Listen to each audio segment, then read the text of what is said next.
Once again good evening everyone. तो अब हम शुरू करते हैं कॉन्सेप्ट्स ऑन वॉइस। तो वॉइस के कुछ इंपॉर्टेंट कॉन्सेप्ट्स को मैं डिस्कस करने जा रहा हूं। तो लेट्स स्टार्ट द सेशन। ध्यान से सुनिए, देखिए। आपको वैसे पहले ऐसे आते होंगे, लेकिन फिर भी अब इन्हीं बातों को थोड़ा सा रिवीजन करते हैं और कुछ ऐसी चीज़ें देखते हैं वो शायद ना सुनी हो। और फिर वॉइस, तो वॉइस हम मतलब कितनी तरीके से करेंगे, और एक तरीका तो यही है कि एक्टिव वॉइस से पैसिव वॉइस, पैसिव वॉइस से एक्टिव वॉइस बनाना, एक्टिव वॉइस से पैसिव वॉइस बनाना और पैसिव वॉइस से एक्टिव वॉइस बनाना। ये तो हुआ क्या कहते हैं हमारे वॉइस का तरीका जो जनरल है। लेकिन इसके अलावा हम ब्लैंक्स, एरर्स और सेंटेंस इंप्रूवमेंट भी करेंगे। हम ब्लैंक्स, एरर और सेंटेंस इंप्रूवमेंट भी करेंगे जो हमारे वॉइस से ही रिलेटेड है। ठीक है, let's start the session. Session शुरू करते हैं। तो बेटा पहले देख लेते हैं कि जो वॉइस है, कि वॉइस को वॉइस क्यों कहते हैं। कि भाई वॉइस को कहते हैं ना कि एक्टिव वॉइस, पैसिव वॉइस, कि भाई दो पार्ट में डिवाइड है। वॉइस को हम दो पार्ट में डिवाइड करके चलते हैं, एक एक्टिव वॉइस, एक पैसिव वॉइस। तो एक्टिव को एक्टिव क्यों कहा जाता है, पैसिव को पैसिव क्यों कहा जाता है, ध्यान से सुनिए। एक्टिव को हिंदी में कहते हैं हम सक्रिय और पैसिव को कहते हैं निष्क्रिय। तो इसे सक्रिय और निष्क्रिय की संज्ञा क्यों दी गई, इसका यही नाम क्यों दिया गया, तो वो आपको इसके पैसिव वॉइस से पता चल जाएगा। देखिए एक्टिव वॉइस से पैसिव वॉइस। एक्टिव वॉइस में क्या होता है, एक्टिव वॉइस में जो सब्जेक्ट है, सब्जेक्ट जो होता है रोहन सब्जेक्ट है। सब्जेक्ट क्या है, जिसके बारे में बात हो रही है। तो जो सब्जेक्ट है वही डूअर होता है। डूअर मतलब काम को करने वाला। डूअर का मतलब काम को करने वाला। गुड इवनिंग प्रिया सैनी, गुड इवनिंग। तो क्या होता है, काम को करने वाला। अब जो कोई किसी सेंटेंस में काम को कर रहा है, जब कोई किसी सेंटेंस में काम को कर रहा है,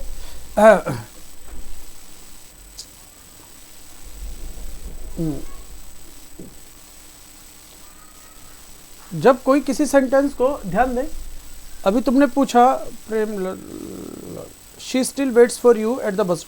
तो यहां पर हो जाएगा, देखो आपने लिखा Premlal, she still waits for you at bus stop. तो बेटा स्टिल जो है या तो प्रेजेंट इंडेफिनिट में लगता है या प्रेजेंट कॉन्टिन्यूअस में लगता है। तो यहां पर अगर हम बोलेंगे ना तो प्रेजेंट कॉन्टिन्यूअस एप्रोप्रिएट होगा, क्योंकि at the time of speaking she is waiting. इस सेंटेंस का मतलब है कि भाई तुम यहां पर हो, वो अभी भी बस स्टॉप पर तुम्हारा इंतजार कर रही है, just go and pick her. तो she is still waiting for you at the bus stop, कि यहां पर इस स्टिल की वजह से सेंटेंस को प्रेजेंट कॉन्टिन्यूअस टेंस करेंगे। हाँ जी, प्रेजेंट कॉन्टिन्यूअस टेंस करेंगे। She is still waiting for you हो जाएगा she still waits for you के स्थान पर। ठीक है, ओके। तो अब यहां पर हम कर रहे हैं भाई एक्टिव वॉइस को एक्टिव, पैसिव वॉइस को पैसिव वॉइस क्यों कह रहे हैं। तो बेटा एक्टिव इसलिए कहते हैं कि जो सेंटेंस का जो सब्जेक्ट है वो सेंटेंस के अंदर आए एक्शन को कर रहा है। और बेटा एक्शन को करना, एक्शन को करना तो मीन्स सब्जेक्ट एक्टिव है। एक्टिव है तो एक्शन को कर रहा है, एक्टिव है तो एक्शन को कर रहा है। पैसिव होता तो लेटा हुआ ना रहता, सोता हुआ रहता, काम ना करता, निठल्ला रहता। तो पैसिव का मतलब है निष्क्रिय, जो काम न करे, जिसको बस खिलाया जाए, पिलाया जाए, बैठाया जाए। इंसान घर के अंदर एक बंदा काम कर रहा है तो पूरी मेहनत कर रहा है, वो एक्टिव है। अब जिसे खिलाया जा रहा है, जिसे पिलाया जा रहा है, जिसे पूरी सेवा की जा रही है, तो भाई वो क्या हुआ, वो पैसिव। तो जब सेंटेंस का सब्जेक्ट एक्शन करता है, डूअर होता है, तो तब हम कहते हैं कि ये जो वर्ब है वो एक्टिव वॉइस में। अब इसका पैसिव वॉइस बनाओ, कि भाई जैसे सेंटेंस है रोहन क्रिएट्स मीम्स, कि रोहन जो है मीम्स बनाता है। तो भाई बनाने का काम कौन कर रहा है, क्या कहते हैं, रोहन। तो मतलब ये एक्शन कर रहा है, तो ये जो सब्जेक्ट है ये डूअर है। अगर सब्जेक्ट डूअर है तो वो एक्टिव वॉइस है, तो वो क्या हुआ, वो सक्रिय हुआ। तो यहां पर रोहन जो है वो सक्रिय है, सब्जेक्ट जो है सक्रिय है, एक्शन को कर रहा है। अब हमने इसका इस एक्टिव वॉइस का ये पैसिव वॉइस बना दिया कि मीम्स आर क्रिएटेड, मीम्स बनाए जाते हैं बाय रोहन, रोहन के द्वारा। अब ध्यान दो, क्या मीम्स कोई एक्शन कर रहा है, मीम्स कोई एक्शन कर रहा है, मीम्स कोई एक्शन नहीं कर रहा। बेसिकली मीम्स के ऊपर एक्शन हो रहा है, कि इस सब्जेक्ट के ऊपर एक्शन हो रहा है। तो ये जो सब्जेक्ट है वो नॉन डूअर है, वो एक्शन नहीं कर रहा है, वो नॉन डूअर है। तो जो एक्शन नहीं कर रहा, जो सब्जेक्ट एक्शन नहीं कर रहा है वो निकम्मा, निठल्ला, उसे निष्क्रिय कहते हैं। कि जब सब्जेक्ट एक्शन कर रहा है तो सब्जेक्ट सक्रिय है, जब सब्जेक्ट एक्शन नहीं कर रहा तो सब्जेक्ट जो है वो निष्क्रिय है। तो जब हम देखते हैं कि जब सब्जेक्ट ही डूअर है तब हम एक्टिव वॉइस का वर्ब लगाते हैं, और जब हम देखते हैं कि पैसिव वॉइस जो है, जो सब्जेक्ट है वो नॉन डूअर है, तब हम पैसिव वॉइस का वर्ब लगाते हैं। अब मैं फाइनली स्टेटमेंट को खत्म कर रहा हूं। इसमें सेंटेंस के अंदर सब्जेक्ट एक्शन कर रहा है तो एक्टिव वॉइस का वर्ब सब्जेक्ट के ऊपर एक्शन हो रहा है तो पैसिव वॉइस का वर्ब। अब इसे ध्यान रख लेना, सब्जेक्ट एक्शन कर रहा है, सब्जेक्ट के ऊपर एक्शन हो रहा है। सब्जेक्ट एक्शन कर रहा है तो एक्टिव वॉइस का वर्ब, सब्जेक्ट के ऊपर एक्शन हो रहा है तो पैसिव वॉइस का वर्ब। That's it. तो यही हो गया, memes are created by Rohan. तो अब यहाँ पे क्या हुआ, ये सब्जेक्ट तो है लेकिन ये नॉन डूअर है। लेकिन अब यहाँ पर मीम्स कौन क्रिएट कर रहा है, क्रिएट तो अब भी रोहन ही कर रहा है। तो अब जो रोहन है, जो ऑब्जेक्ट है, प्रेपोजिशन के बाद आया तो ऑब्जेक्ट है भाई, प्रेपोजिशन के बाद आया तो ये ऑब्जेक्ट है। अब ये जो ऑब्जेक्ट है लेकिन ये डूअर है, तो इस वक्त ये ऑब्जेक्ट ही काम कर रहा है भाई, रोहन ही तो क्रिएट कर रहा है मीम्स को। कि जब हम एक्टिव वॉइस से पैसिव वॉइस में बनाते हैं तो सिर्फ लिखने का तरीका बदलता है, सिर्फ लिखने का तरीका बदलता है, उसका टेंस और सेंस नहीं। जब हम एक्टिव वॉइस से पैसिव वॉइस में बनाते हैं, जब हम एक्टिव वॉइस से पैसिव वॉइस में कन्वर्ट करते हैं तो सेंटेंस के लिखने का स्ट्रक्चर बदलता है, उसका टेंस और सेंस नहीं, उसका टेंस और सेंस नहीं बदलता। तो बेटा ये प्रेजेंट इंडेफिनिट टेंस है, तो बेसिकली ये भी प्रेजेंट इंडेफिनिट टेंस है। तो इन दोनों का टेंस बदल गया और टेंस सेम है, सिर्फ स्ट्रक्चर बदला है। इसके लिखने का तरीका अलग है, इसके लिखने का तरीका अलग है। अदरवाइज जो मीनिंग इसका है वही मीनिंग इसका है, बट ये एक्टिव वॉइस है, ये पैसिव वॉइस है। तो इन दोनों का बस स्ट्रक्चर चेंज हुआ, ना तो टेंस बदला ना सेंस बदला। जो मीनिंग इसका है वही मीनिंग इसका है, जो टेंस ये है वही टेंस ये है। अब देख लो, Reena is teaching science, Reena science teach कर रही है। अगर रीना साइंस टीच कर रही है तो रीना जो है सब्जेक्ट है, सब्जेक्ट जो है वो डूअर है, वही एक्शन कर रहा है। लेकिन अब इसका मैंने पैसिव वॉइस बनाया कि साइंस इज बीइंग, इसका पैसिव वॉइस बनाया कि science is being taught by Reena, कि साइंस पढ़ाई जा रही है रीना के द्वारा। Science is being taught by Reena, कि साइंस जो है वो रीना के द्वारा पढ़ाई जा रही है। जब हमने ये देखा तो साइंस जो है वो सब्जेक्ट तो है, साइंस के बारे में बात हो रही है, साइंस सब्जेक्ट तो है, लेकिन ये अब नॉन डूअर है। लेकिन अब ये नॉन डूअर है, तो नॉन डूअर का मतलब ये एक्शन नहीं कर रहा है, इसके ऊपर एक्शन हो रहा है। तो अब समझ लो, जब डूअर होता है, जब डूअर होता है तब आप एक्टिव वॉइस का वर्ब लगाएं। जब सब्जेक्ट नॉन डूअर है, जब सब्जेक्ट नॉन डूअर है तब आप पैसिव वॉइस का वर्ब लगाएं। तो science is being taught by Reena, तो अब यहाँ पे साइंस कौन पढ़ा रहा है, पढ़ा तो रीना ही रही है, लेकिन ये प्रेपोजिशन के बाद आ रहा है तो ये ऑब्जेक्ट है, प्रेपोजिशन के बाद आ रहा है तो ऑब्जेक्ट है, लेकिन अब ये ऑब्जेक्ट ही एक्शन कर रहा है। तो एक्टिव वॉइस में भी रीना एक्शन कर रही थी, एक्टिव वॉइस में भी रीना एक्शन कर रही थी, और पैसिव वॉइस में भी रीना ही एक्शन कर रही है। एक्टिव वॉइस में भी रीना एक्शन कर रही थी, पैसिव वॉइस में भी रीना ही एक्शन कर रही है। एक्टिव वॉइस में भी जो था एक्टिव वॉइस था उसमें भी साइंस को पढ़ाया जा रहा था, पैसिव वॉइस में भी साइंस को ही पढ़ाया जा रहा है। तो बेसिकली मीनिंग नहीं बदल रहा, उसका टेंस नहीं बदल रहा। ये भी प्रेजेंट कॉन्टिन्यूअस, ये भी प्रेजेंट कॉन्टिन्यूअस, दोनों में फर्क क्या है, सिर्फ स्ट्रक्चर का। बस एक में ये बता रहे हैं कि सब्जेक्ट काम कर रहा है, एक में ये बता रहे हैं कि सब्जेक्ट के ऊपर काम हो रहा है। एक में ये बता रहे हैं कि सब्जेक्ट काम कर रहा है, एक में ये बता रहे हैं कि सब्जेक्ट के ऊपर काम हो रहा है। बस ये फर्क है। क्लियर हो गया होगा? अगर ये बात समझ में आ गई तो आगे बढ़ते। तो ये प्रेजेंट इंडेफिनिट है, ये कंटिन्यूअस है, ये प्रेजेंट इंडेफिनिट है, ये प्रेजेंट कंटिन्यूअस है। अगला लेते हैं, अब प्रेजेंट परफेक्ट कहता है इंडिया हैव स्कोर्ड 200 रन्स। अब आप बोलोगे सर इंडिया के साथ तो हैज लगना चाहिए, तो यहाँ पर एक सब्जेक्ट वर्ब एग्रीमेंट का पॉइंट समझ लें। आपको लगेगा इंडिया सिंगुलर है तो हैज लगना चाहिए। बेसिकली यहाँ पे इंडिया एक टीम है। जब किसी देश का नाम टीम के रूप में लिया जाता है तब वो प्लूरल होता है। यहाँ पे इंडिया की बात नहीं कर रहा है, इंडियन टीम की बात कर रहा है। तो जब किसी टीम का नाम किसी देश का नाम टीम के रूप में आता है तो वो प्लूरल होता है। क्लियर हुआ? तो यहाँ पर टीम का नाम एक जो है, देश का नाम एक टीम के रूप में है, तो यहाँ पे सब्जेक्ट जो है वही डूअर है, क्योंकि इंडिया ने ही स्कोर किया है। क्या किया है? 200 रन। तो भाई 200 रन स्कोर किए हैं, तो जब इंडिया ने स्कोर किए तो सब्जेक्ट है वो डूअर है, ये डूअर है, तो हमें एक्टिव वॉइस का वर्ब लगाना है। वर्ब एक्टिव वॉइस का वर्ब लग गया, और ये ऑब्जेक्ट जिसके ऊपर वर्ब का इफेक्ट पड़े, तो हम ऑब्जेक्ट को ही सब्जेक्ट बना लेते हैं पैसिव वॉइस में। तो यहाँ पे कह रहा है ये एक्टिव वॉइस हुआ, ये पैसिव वॉइस 200 रन। अब कह रहे सर 200 रन तो प्लूरल हो गया, तो हैव होना चाहिए, जबकि यहाँ पर हैज होगा। तो क्योंकि 200 रन जो है ना एक सिंगल स्कोर है, ये 200 रन जो है सिंगल स्कोर है, सिंगल स्कोर। तो सिंगल स्कोर होने की वजह से यहाँ पर सिंगुलर वर्ब लगेगा। तो कहता है 200 run has been scored by India. तो इस वक्त यहाँ पर तो देखो इंडिया ने एक्शन किया था, लेकिन क्या 200 रन को ही एक्शन कर रहे हैं? नहीं, 200 रन को बनाया गया है, सब्जेक्ट के ऊपर एक्शन हुआ है। यहाँ सब्जेक्ट एक्शन कर रहा है, यहाँ सब्जेक्ट के ऊपर एक्शन हुआ है।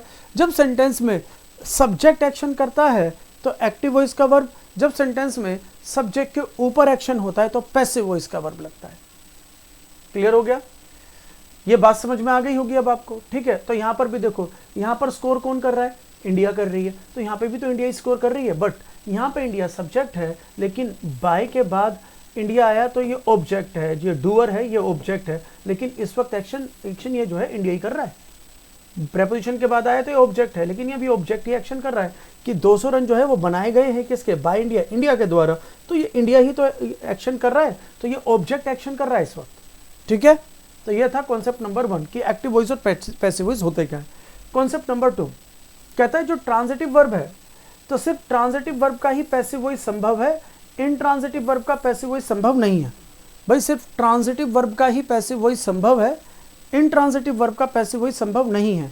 आपको ट्रांजिटिव इनट्रांजिटिव जो है वो कैसे पता चलेगा, छोटी सी बात से बता देता हूँ, आपको क्लियर हो जाएगा कि आपको ट्रांजिटिव इनट्रांजिटिव कैसे पता चले। देखो ये समझ लो, जिस वर्ब के साथ वट या हुम का रिप्लाई है, ये समझ लीजिए, जिस वर्ब के साथ वट और हुम का रिप्लाई है, मेरे कहने का मतलब जिस वर्ब के ऊपर मतलब जिस ऑब्जेक्ट के ऊपर वर्ब का इफेक्ट पड़ता है, अगर वो ऑब्जेक्ट है तो वर्ब ट्रांजिटिव है, क्योंकि वर्ब का इफेक्ट ट्रांसफर हो रहा है। फिर समझे, इसे ऐसे समझो, मैंने कहा she learns English, I teach Reena. तो अब यहाँ पे 2 क्वेश्चन पुट करते हैं। हमने क्वेश्चन पुट करा शी लर्न्स, तो शी लर्न्स व्हाट, तो व्हाट के आंसर में क्या आया, इंग्लिश। तो जो व्हाट के आंसर में आता है उसे डायरेक्ट ऑब्जेक्ट कहते हैं, जो व्हाट के आंसर में आएगा वो डायरेक्ट ऑब्जेक्ट। और आई टीच हुम, मैं किसको पढ़ाता हूँ, रीना को। जो हुम के आंसर में आएगा वो इनडायरेक्ट ऑब्जेक्ट, जो व्हाट के आंसर में आएगा, जो व्हाट के आंसर में आएगा वो डायरेक्ट ऑब्जेक्ट, जो हुम के आंसर में आएगा वो इनडायरेक्ट ऑब्जेक्ट। अगर सेंटेंस में डायरेक्ट इनडायरेक्ट ऑब्जेक्ट हैं, अगर सेंटेंस में डायरेक्ट इनडायरेक्ट ऑब्जेक्ट हैं, तो वर्ब जो होती है वो ट्रांजिटिव वर्ब कहलाती है।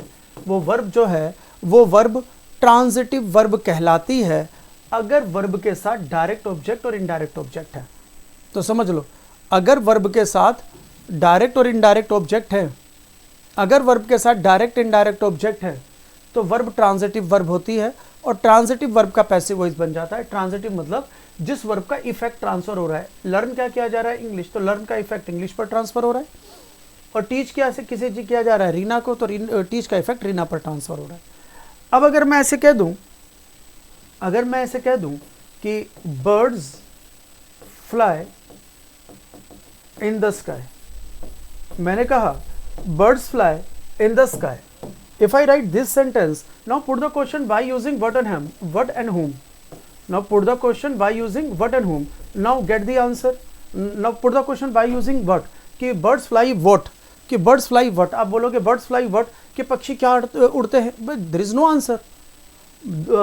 birds fly whom, पक्षी किसको उड़ते हैं, ये कोई आंसर ही नहीं है। तो मीन्स what और whom का आंसर मतलब में ये in the sky नहीं आया, वो है ना, इन द स्काई इसके आंसर में नहीं आया। तो इसका मतलब ये हुआ व्हाट और हुम के रिप्लाई में डायरेक्ट ऑब्जेक्ट नहीं है और इनडायरेक्ट ऑब्जेक्ट नहीं है। तो सेंटेंस में डायरेक्ट इनडायरेक्ट ऑब्जेक्ट नहीं है, प्रेपोजिशनल ऑब्जेक्ट है। तो ये इनके बाद है तो प्रेपोजिशनल ऑब्जेक्ट है। तो मीन्स ये जो वर्ब हुई ये इंट्रांजिटिव वर्ब हुई। तो ये जो इंट्रांजिटिव वर्ब है इसका पैसिव वॉइस नहीं बनेगा। मीन्स आप 10 स्काई को उठाकर सब्जेक्ट नहीं बना सकते, आप इन दोनों का पैसिव वॉइस बन जाएगा। इसका व्हाट और हुम का रिप्लाई है तो वर्ब ट्रांजिटिव वर्ब है, ये समझ लो। ये वट और देखो, वट के रिप्लाई में डायरेक्ट ऑब्जेक्ट, हुम के रिप्लाई में इनडायरेक्ट ऑब्जेक्ट आता है। सेंटेंस में डायरेक्ट इनडायरेक्ट ऑब्जेक्ट है तो वर्ब ट्रांजिटिव वर्ब होती है, और ट्रांजिटिव वर्ब का पैसिव वॉइस संभव है। अगर वट और हुम का रिप्लाई नहीं है तो वर्ब का इफेक्ट किसी पर ट्रांसफर नहीं हो रहा, तो इसका मतलब है सेंटेंस में डायरेक्ट इनडायरेक्ट ऑब्जेक्ट नहीं है। अगर डायरेक्ट इनडायरेक्ट ऑब्जेक्ट नहीं है तो इसका मतलब है आप पैसिव वॉइस नहीं बना पाएंगे उस क्या कहते हैं उस सेंटेंस का। तो इसके अंदर डायरेक्ट इनडायरेक्ट ऑब्जेक्ट है तो इनका पैसिव वॉइस बन जाएगा। तो क्यों बन जाएगा, पता है क्यों? क्योंकि आप ऑब्जेक्ट को ही तो सब्जेक्ट बनाते हो भाई, आप ऑब्जेक्ट को ही तो सब्जेक्ट बनाते हो। तो पता है किसको? सिर्फ हम डायरेक्ट ऑब्जेक्ट और इनडायरेक्ट ऑब्जेक्ट को ही सब्जेक्ट बनाते हैं। फिर समझ लो, एक्टिव वॉइस के अंदर जो डायरेक्ट इनडायरेक्ट ऑब्जेक्ट होते हैं सिर्फ उन्हीं को सब्जेक्ट बनाते हैं, और कोई तीसरा वर्ड सब्जेक्ट बन नहीं सकता। ये समझ लीजिएगा बात को। आप डायरेक्ट या तो वट का रिप्लाई या होम का रिप्लाई ही जो ऑब्जेक्ट में होता है सिर्फ उसे ही सब्जेक्ट बनाएंगे पैसिव वॉइस का। अदरवाइज कोई तीसरा वर्ड नहीं है जिसकी औकात हो कि वो ऑब्जेक्ट से सब्जेक्ट बन जाए, सिर्फ डायरेक्ट और इनडायरेक्ट ऑब्जेक्ट ही बनेगा। चलो ये बात समझ में आई। तो इसका पैसिव वॉइस बन जाएगा कि क्या, English is learned bye her, English is learned bye हर। तो वेयर के आंसर में तो एडवर्ब आ जाएगा प्रिया सैनी, वेयर के आंसर में तो एडवर्ब आ जाएगा। तो वेयर के आंसर में आ जाएगा वेयर फ्लाई, क्या कहता है, इन द स्काई। तो वेयर के आंसर में तो ये एडवर्ब हो गया ना, ये तो एडवर्ब हो गया। तो आप एडवर्ब को सब्जेक्ट थोड़ी बना सकते हो, आप ऑब्जेक्ट को सब्जेक्ट बना सकते हो, और ऑब्जेक्ट या तो नाउन होता है या प्रोनाउन। फिर समझ लो भाई, अगर आप ऑब्जेक्ट बोल रहे हो ना, ऑब्जेक्ट, तो ऑब्जेक्ट जो होगा वो, और इवन सब्जेक्ट, ऑब्जेक्ट और सब्जेक्ट जो होते हैं सेंटेंस के सब्जेक्ट और ऑब्जेक्ट जो होते हैं, या तो वो नाउन होता है और या फिर प्रोनाउन होता है। नाउन और प्रोनाउन के अलावा, फिर समझ लें, नाउन और प्रोनाउन के अलावा आप किसी और वर्ड को सेंटेंस का सब्जेक्ट या ऑब्जेक्ट नहीं बना सकते। तो ये तो एडवर्ब है, एडवर्ब को सब्जेक्ट कैसे बनाओगे, एडवर्ब को सब्जेक्ट कैसे बनाओगे? आप सिर्फ नाउन या प्रोनाउन को ही आंसर बना सकते हो, और जो नाउन और प्रोनाउन को ही ऑब्जेक्ट से सब्जेक्ट बना सकते हो, और नाउन प्रोनाउन ही सिर्फ व्हाट और हुम के आंसर में आता है। व्हाट और हुम के आंसर में सिर्फ नाउन प्रोनाउन आएगा और कोई तीसरा वर्ड नहीं आ सकता, ये समझ लीजिए, ठीक है। और उस ऑब्जेक्ट को ही सब्जेक्ट बनाओगे और किसी को बना ही नहीं सकते। ये बात समझ में आ गई? तो ये बन जाएगा इंग्लिश इज लर्नड बाय हर, ये बन जाएगा रीना इज टॉट बाय मी, इसका पैसिव वॉइस बन जाएगा रीना इज टॉट बाय मी, बन गया। क्या इसका बना पाओगे? बना के देख लो। स्काई को आगे लगाओ, प्रिया सैनी स्काई को सब्जेक्ट बनाओ और बना के देखो, आपको बना रहा हो तो देखो मीनिंग आ रहा है कि नहीं आ रहा है। तो देख लोगे मीनिंग आएगा नहीं, सेंस लगा के देख लेना। तो ये इंट्रांजिटिव वर्ब है, इसका पैसिव वॉइस नहीं बनेगा, इसका no passive form. Intransitive verb का पैसिव वॉइस नहीं बनता, सिर्फ ट्रांजिटिव वर्ब का पैसिव वॉइस बनता है, ठीक है। चलो आते हैं अब इधर, यही बात तो यहाँ कह रहा है कि ट्रांजिटिव वर्ब होगी तो पैसिव वॉइस संभव है, इंट्रांजिटिव वर्ब होगी तो पैसिव वॉइस असंभव है। बस क्राइटेरिया क्या है? व्हाट और हुम का रिप्लाई। अगर व्हाट और हुम का रिप्लाई है तो वो ऑब्जेक्ट से सब्जेक्ट बनेगा, और व्हाट और हुम का रिप्लाई नहीं है तो ऑब्जेक्ट से सब्जेक्ट नहीं बनेगा। तो यहाँ पर आ जाते हैं, मोहन मेक्स स्पोर्ट्स, तो मोहन मेक्स व्हाट, तो व्हाट्स के आंसर में व्हाट के आंसर में क्या आ गया? Direct object. तो ये ट्रांजिटिव वर्ब है और ये एक्टिव वॉइस है, ठीक है। तो भाई ऑब्जेक्ट को ही सब्जेक्ट बनाओगे, सिर्फ ये डायरेक्ट ऑब्जेक्ट ही सब्जेक्ट बन सकता है या इनडायरेक्ट ऑब्जेक्ट ही सब्जेक्ट बन सकता है। तो अब ये बन गया ऑब्जेक्ट से सब्जेक्ट। तो पोर्ट्स आर मेड, पोर्ट्स बनाए जाते हैं बाय मोहन, मोहन के द्वारा। तो मोहन यहाँ पर भी डूअर था, मोहन यहाँ पर भी डूअर ही है, लेकिन अब ये क्या बना? अब ये वर्ब हो गई, ये इंट्रांजिटिव वर्ब हो गई और ये पैसिव वॉइस हो गया, क्योंकि इंट्रांजिटिव वर्ब के बाद प्रेपोजिशन आता है, ट्रांजिटिव वर्ब के साथ प्रेपोजिशन नहीं आता। ट्रांजिटिव वर्ब के साथ प्रेपोजिशन नहीं आता, इंट्रांजिटिव वर्ब के साथ प्रेपोजिशन आता है। फिर देख लो, लिख लो इन सब बातों को, ये बहुत काम आएंगी। देखो ये मैंने कहा ये ट्रांजिटिव वर्ब है, ये ट्रांजिटिव वर्ब है, तो देखो इनके साथ प्रेपोजिशन नहीं है। मैंने कहा ये इंट्रांजिटिव वर्ब है, तो देखो इसके साथ प्रेपोजिशन है। तो ट्रांजिटिव वर्ब के साथ प्रेपोजिशन नहीं होगी और इंट्रांजिटिव वर्ब के साथ प्रेपोजिशन होगी। ओके, ये बात समझ में आ गई होगी। तो अगला देखें, फिर कह रहा है my mother Scholz me, my mother Scholz हुम, किसको डांटती है? तो मतलब डांट का प्रभाव किस पे पड़ रहा है? मी पर। तो वर्ब का इफेक्ट ट्रांसफर हो रहा है, तो ट्रांजिटिव वर्ब। लेकिन ये एक्टिव वॉइस है, एक्टिव वॉइस का मतलब है सब्जेक्ट एक्शन कर रहा है। एक्टिव वॉइस का मतलब है, एक्टिव वॉइस का मतलब है कि सब्जेक्ट एक्शन कर रहा है। प्रिया बेटा इसका मतलब है तुम्हारा बेसिक्स क्लियर नहीं है। प्रिया इसका मतलब है बेटा आप प्रैक्टिस बैच में बैठ गए हो मेरे बच्चे, आप प्रैक्टिस बैच में बैठ गए हो और आपका बेसिक्स क्लियर नहीं है। प्रिया इसका मतलब ये है, समझ रहे बेटा? तो ध्यान दो, मैं चलो बेसिक्स का देखो तुम्हें नहीं आ रहा है तो मैं समझा देता हूँ फिर। लेकिन अगर बेसिक्स नहीं किया हुआ होगा ना तो बेटा फिर ये कोर्स जो 2 महीने का है ना बेटा, ये 5 महीने का बनेगा फिर। प्रिया बेटा बात समझ रहे हो? ये बैच जो है ये 2 महीने का बैच है, ये प्रैक्टिस बैच है। ये इतने कॉन्सेप्ट में अगर मैं टाइम लगाऊंगा तो प्रैक्टिस कैसे बनेगी? समझ रहे बेटा? प्रिया मुझे समझाने में कोई दिक्कत नहीं है। अगर आप जो है जो 5 महीने वाला 6 महीने वाला बैच ज्वाइन करते, इंग्लिश स्पेशल बैच, मेरा अभी 15 से 20 तारीख के बीच में 15 से 20 तारीख के बीच में इंग्लिश स्पेशल बैच आएगा। तो उसके अंदर मैं ना जीरो लेवल से एक एक बात बताऊंगा। लेकिन बेटा आप ये चेक करो, ये प्रैक्टिस बैच है मेरे बच्चे ये प्रैक्टिस बैच है। अब प्रैक्टिस बैच में अगर मैं सब इतनी इतनी सी बातें बताऊंगा तो बेटा कैसे बनेगी बात। और मेरा तो फर्ज है बताना, फिर भी देखो मैं बता देता हूं। लेकिन बेटा आप अपना बेसिक्स क्लियर करो, आपको बेसिक्स के वीडियोस भेजे हुए हैं वो क्लियर करो, अभी और भी भेजूंगा। वो बेसिक्स क्लियर नहीं होगा तो आप यहाँ पे आके क्लास में आप भी परेशान होगे, मेरी बात आपको बाउंस मारेगी, आप भी परेशान हो रहे हो और मैं भी परेशान होऊंगा। समझ रहे बेटा? देखो आप ध्यान दें, मैंने कहा राम ईट्स या राम सेल्स मैंगोज। मैंने कहा Ram helps Shyam.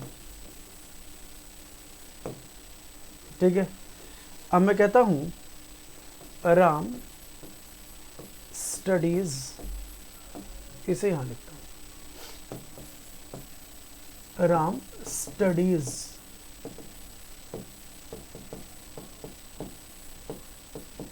At night. Ram studies at night. अब ध्यान देना, मैंने कहा राम सेल्स व्हाट, तो जब व्हाट का आंसर क्वेश्चन पुट किया तो जो आंसर में आया ना वो डायरेक्ट ऑब्जेक्ट। राम हेल्प्स हुम, राम किसकी मदद करता है तो कहता है श्याम की, तो ये इनडायरेक्ट ऑब्जेक्ट। तो व्हाट और हुम के आंसर में आने वाला डायरेक्ट इनडायरेक्ट ऑब्जेक्ट होता है। और अगर सेंटेंस में डायरेक्ट इनडायरेक्ट ऑब्जेक्ट है तो उसका पैसिव वॉइस बन जाता है, क्योंकि सेंटेंस में अगर ऑब्जेक्ट होगा तभी तो सब्जेक्ट बनाओगे। भाई पैसिव वॉइस बना रहे हो तो ऑब्जेक्ट को सब्जेक्ट बनाते हैं। अगर सेंटेंस में ऑब्जेक्ट ही नहीं होगा तो आप सब्जेक्ट बनाएंगे कैसे? समझ रहे बात को? जब सेंटेंस में ऑब्जेक्ट ही नहीं होगा तो सब्जेक्ट बनाओगे कैसे? तो ऑब्जेक्ट क्या होता है बेटा? ऑब्जेक्ट या तो नाउन होता है, ऑब्जेक्ट जो है या तो नाउन होता है और या प्रनाउन होता है। इवन सब्जेक्ट भी, सब्जेक्ट और ऑब्जेक्ट या तो नाउन होता है या प्रनाउन, और कोई कुछ हो नहीं सकता। ठीक है, अब मैं यहां कहता हूं राम स्टडीज व्हाट और राम स्टडीज हुम। बस इन दो व्हाट और हुम से क्वेश्चन पुट करने पर, सिर्फ व्हाट और हुम से क्वेश्चन पुट करने पर, व्हाट और हुम से क्वेश्चन पुट करने पर डायरेक्ट इनडायरेक्ट ऑब्जेक्ट आता है, किसी और WH फैमिली से नहीं। हर WH फैमिली अपना अलग सेंस देती है। तो यहां पे मैं कहता हूं राम स्टडीज व्हाट, राम क्या पढ़ता है बताओ, क्या पढ़ता है? तो मतलब स्टडी का इफेक्ट किस पर पड़ रहा है पता ही नहीं है। राम पढ़ता क्या है हमें नहीं पता। राम स्टडीज हुम, राम किसको पढ़ता है? तो मतलब ऐसा कोई क्वेश्चन ही नहीं बन रहे, तो मतलब एट नाइट आंसर ही नहीं आया। अब मैं क्वेश्चन पुट करता हूं अलग, राम स्टडीज व्हेन, राम कब पढ़ता है? तो व्हेन के आंसर में टाइम आएगा, व्हेन के आंसर में आएगा टाइम। ये अगर एट नाइट, कब पढ़ता है जी? रात को, तो ये टाइम है। और जितना भी टाइम होता है, प्लेस होता है, वो सब एडवर्ब होता है। जितना भी टाइम होगा, जितना भी प्लेस होगा, वो सारा एडवर्ब होता है। जितना भी टाइम है, जितना भी प्लेस है, वो सारा एडवर्ब होता है। तो बेटा हम नाउन या प्रनाउन को ही ऑब्जेक्ट से सब्जेक्ट बनाते हैं, नाउन और प्रनाउन, एडवर्ब को नहीं बनाएंगे। आप नाइट को उठाकर सेंटेंस बनाओ, आप ऐसे कर लो, नाइट इज, आपको ऐसे लगता है कि इसका बन जाएगा कि नाइट इज स्टडीड, ये कोई सेंस है? Night is studied by Ram, ये मीनिंग है नाइट इज स्टडीड कि नाइट को पढ़ा जाता, मतलब नाइट कोई ऐसी चीज है जिसे पढ़ा जाए। ये टाइम है, ये टाइम है, तो इसका पैसिव वॉइस संभव नहीं है। ये टाइम है, इसका पैसिव वॉइस संभव नहीं है। समझ रहे बात को? ये टाइम है, इसका पैसिव वॉइस संभव नहीं है। ये मैंगोज और ये शाम, इनका पैसिव वॉइस संभव है, तो इसको आप बना लोगे मैंगोज आर सोल्ड। इसको आप बोलोगे कि मैंगोज बेचे जाते हैं बाय राम, राम के द्वारा। मैंगोज बेचे जाते हैं राम के द्वारा। तो आप ऑब्जेक्ट को सब्जेक्ट बनाओगे, तो किसको? जो व्हाट और हुम का आंसर होगा सिर्फ उसको सब्जेक्ट बना सकते हो, और किसी को नहीं। ये कॉन्सेप्ट दिमाग में बसाएं, और किसी चीज का आंसर ऑब्जेक्ट से सब्जेक्ट बनेगा नहीं। तो ये हो जाएगा राम हेल्प्स श्याम, तो Shyam is helped bye Shyam is helped bye Ram, तो श्याम को आप सब्जेक्ट बना लोगे। Shyam is helped bye Ram, तो बाय राम इधर आ जाएगा। तो सिर्फ व्हाट और हुम का आंसर ही ऑब्जेक्ट से सब्जेक्ट बनेगा। ठीक है, ध्यान दीजिएगा। मैं एक वीडियो अपलोड करवाऊंगा, थोड़ी सी लेंथी है, लिख लो नाम, रिकॉग्निशन ऑफ वर्ड्स।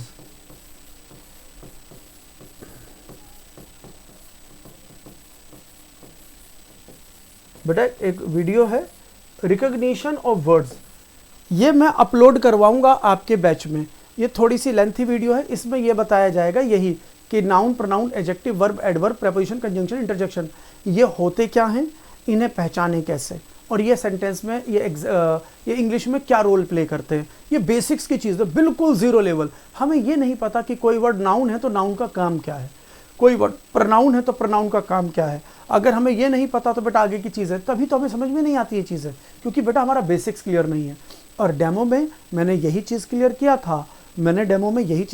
था, ये उन स्टूडेंट्स के लिए हैं जो पहले सीख चुके हैं, ये प्रैक्टिस वाले बच्चों के लिए बैच है, ठीक है। ग्रामर का बैच अलग है, फिर बता रहा हूँ 15 से 20 तारीख के बीच में मेरा एक ग्रामर का बैच आएगा, इंग्लिश स्पेशल बैच तीसरा इंग्लिश स्पेशल बैच आएगा, जो वही 4 से 5 महीने चलेगा। वो उन बच्चों के लिए होता है जिन्हें कुछ नहीं होता, स्पून फीडिंग होता है ना, स्पून फीडिंग, बिल्कुल जीरो लेवल के बच्चे की बेटा अब आजा तेरे को सिखाता हूँ मैं इंग्लिश, तू आज तक नहीं सीखा।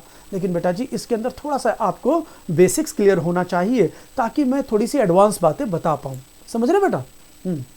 आ गया, यहाँ देख, तो यहाँ पे हम कह रहे हैं कि माई मदर स्कोल्ड्स हूँ, कि माई मदर, कि मेरी मम्मी ने एक्शन किया तो ये डूअर है, तो स्कोल्ड्स का प्रभाव किस पे पड़ रहा है, मी पर। माई मदर स्कोल्ड्स हूम, तो हूम का मी, मेरे को, तो मी ऑब्जेक्ट है, तो भाई ऑब्जेक्ट के स्थान पर ऑब्जेक्ट, अब इसे सब्जेक्ट के स्थान पर लाएंगे तो सब्जेक्टिव केस, ये ऑब्जेक्ट के स्थान पर था तो इसे ऑब्जेक्टिव केस में रखा मी, अब इसका सब्जेक्ट बना रहे हो तो सब्जेक्टिव केस आई बनाओगे, फिर मी थोड़ी लिख सकते हो। सब ऑब्जेक्ट के स्थान पर ऑब्जेक्टिव केस, सब्जेक्ट के स्थान पर सब्जेक्टिव केस, तो क्या बनेगा, आई एम स्कोल्डेड, मुझे डांटा जाता है, बाय माई मदर, मेरी मदर के द्वारा। तो यहाँ पर भी मदर डांट रही है और यहाँ पर भी मदर डांट रही है, बट यहाँ पर मदर जो है वो सब्जेक्ट है, डूअर है, लेकिन यहाँ पर जो मदर है वो बाय प्रेपोजिशन के बाद आ रहा है तो ऑब्जेक्ट है, तो इसलिए ये यहाँ पर ऑब्जेक्ट डूअर है, यहाँ पे ऑब्जेक्ट इस एक्शन को कर रहा है, ऑब्जेक्ट इस एक्शन को कर रहा है डांटने का, by my mother. Next, Amar is sleeping in the room, अब जरा इसे देखना, Amar is sleeping in the room, Amar is sleeping what, Amar सो रहा है क्या, ये कोई क्वेश्चन है, अमर सो रहा है क्या। जैसे मैंने बोला माई मदर स्कोल्ड्स हुम, तो हुम के आंसर में क्या आ गया, मी आ गया, है ना, और व्हाट के आंसर में क्या आया कि जी मैंगोज आ गया या इंग्लिश आ गया। तो यहाँ पे मैं कह रहा हूँ my mother, Amar is sleeping what, क्या व्हाट के आंसर में इन द रूम आ रहा है, नहीं, व्हाट के आंसर में थोड़ी है ये, क्या हुम के आंसर में आ रहा है ये, नहीं, हुम के आंसर में नहीं है। तो point is in the room जो है वो प्लेस है, ये किसके आंसर में, ये वेयर के आंसर में, कि अमर इज स्लीपिंग, वेयर कहाँ सो रहा है, कह रहा है इन द रूम, तो वेयर, ये प्लेस और टाइम जो होते हैं ये एडवर्ब होते हैं। और बेटा आप एडवर्ब को सब्जेक्ट नहीं बना सकते, सिर्फ नाउन और प्रोनाउन को सब्जेक्ट बना सकते हैं, और नाउन और प्रोनाउन व्हाट और हुम के आंसर में आते हैं, वेयर के, व्हेन के, हाउ के, है ना, इनके आंसर में जो आएगा वो एडवर्ब होगा, और एडवर्ब को आप सब्जेक्ट नहीं बना पाएंगे। क्लियर हुआ, चलो ये बात क्लियर हो गई होगी। तो अब देखो अगला, तो ये लिख दिया, देखो एक और देखो, birds fly in the sky, तो कहता है बर्ड्स फ्लाई वेयर, तो वेयर के आंसर में आ रहा है इन द स्काई, तो ये प्लेस है, ये प्लेस है तो एडवर्ब है, ये एडवर्ब है तो इसे सब्जेक्ट बना नहीं पाओगे, तो इसमें डायरेक्ट इनडायरेक्ट ऑब्जेक्ट नहीं है, इसमें डायरेक्ट इनडायरेक्ट ऑब्जेक्ट नहीं है, तो ये इंट्रांजिटिव वर्ब है, इसमें डायरेक्ट इनडायरेक्ट ऑब्जेक्ट नहीं है तो इसमें इंट्रांजिटिव वर्ब है। और मैंने क्या बताया, ट्रांजिटिव वर्ब के साथ प्रेपोजिशन नहीं आता, ट्रांजिटिव वर्ब के साथ प्रेपोजिशन नहीं आता, लेकिन इंट्रांजिटिव वर्ब के साथ प्रेपोजिशन आता है, इंट्रांजिटिव वर्ब के साथ प्रेपोजिशन आता है। तो ट्रांजिटिव वर्ब के साथ प्रेपोजिशन नहीं आएगा, इंट्रांजिटिव वर्ब के साथ प्रेपोजिशन आता है, और ट्रांजिटिव वर्ब का पैसिव वॉइस संभव है, इंट्रांजिटिव वर्ब का पैसिव वॉइस संभव नहीं है। समझ रहे बात को, ट्रांजिटिव वर्ब का पैसिव वॉइस संभव है, इंट्रांजिटिव वर्ब का पैसिव वॉइस संभव नहीं है। तो देखो यही लिखा है कि इंट्रांजिटिव वर्ब्स हैव नो, कि इंट्रांजिटिव वर्ब्स के साथ नहीं होता डायरेक्ट या इनडायरेक्ट ऑब्जेक्ट्स, कि जो इंट्रांजिटिव वर्ब है उनके साथ डायरेक्ट या इनडायरेक्ट ऑब्जेक्ट नहीं होते, सो इसीलिए there passive voice is not possible, इसीलिए उनका पैसिव वॉइस संभव नहीं है, इसीलिए उनका पैसिव वॉइस संभव नहीं है, क्योंकि उनके अंदर ऑब्जेक्ट नहीं होते। इंट्रांजिटिव वर्ब में उसमें एडवर्ब होते हैं, उनके साथ क्या होते हैं, एडवर्ब होते हैं, इंट्रांजिटिव वर्ब के साथ एडवर्ब होते हैं, और एडवर्ब को हम सब्जेक्ट नहीं बना सकते, और ट्रांजिटिव वर्ब के साथ नाउन प्रोनाउन आते हैं, और नाउन प्रोनाउन को हम सब्जेक्ट बना देते हैं। ठीक है, हाँ जी। ये बात समझ में आ गई होगी। तो अब आते हैं अपने कॉन्सेप्ट पर कि भाई एक्टिव वॉइस से पैसिव वॉइस कैसे बनाते हैं। तो ज़रा एक बार पढ़ें आप, इसे समझाता हूं मैं।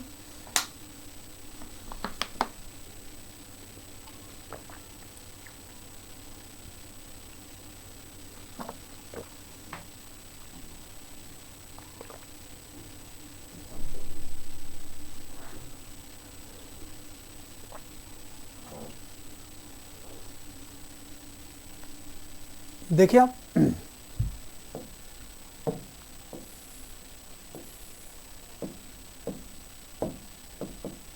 हाँ जी, how to transform active voice into passive voice.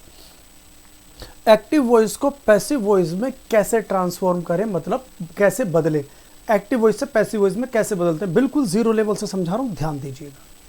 तो हम जैसा जानते हैं, पहले इंस्ट्रक्शन नंबर 1, पहली इंस्ट्रक्शन है, क्या है, जैसे Ram sells mangoes, Ram mango बेचता है, तो कि राम सेल्स व्हाट, तो देखो व्हाट के आंसर में मैंगोज है, इसलिए ये ऑब्जेक्ट है। ऑब्जेक्ट वही होगा जो व्हाट और हुम के आंसर में, बेटा जो व्हाट और हुम के आंसर में। तो हमारा एक कॉन्सेप्ट है वो कि जो सब्जेक्ट होता है ना, जो सब्जेक्ट होता है उसे ऑब्जेक्ट बनाते हैं, और बेटा यही तो डूअर होता है। तो बेटा यहाँ पर भी राम काम कर रहा है तो इधर भी राम काम करेगा, तो राम इधर भी डूअर है, राम इधर भी डूअर है, ठीक है। तो राम जो ये सब्जेक्ट है वो डूअर है, तो हम ऑब्जेक्ट को, सब्जेक्ट को ऑब्जेक्ट बनाते हैं, और इस ऑब्जेक्ट को हम डूअर भी कहते हैं।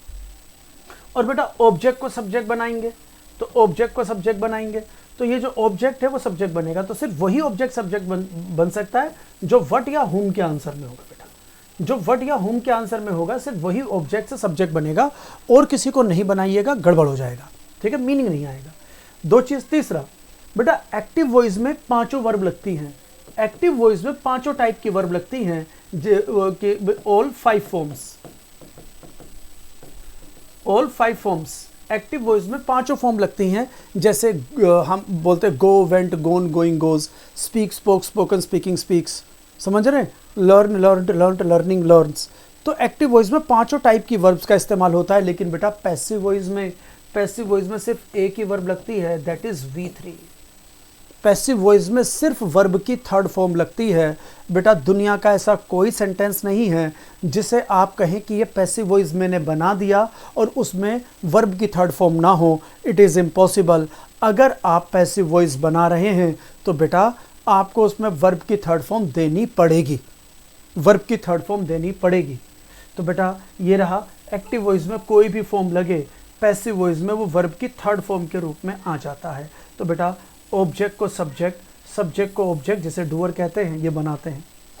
अब ये वर्ब की 3rd फॉर्म से पहले आपको एक हेल्पिंग वर्ब देना होता है, जो ये सब्जेक्ट के अकॉर्डिंग लगती है।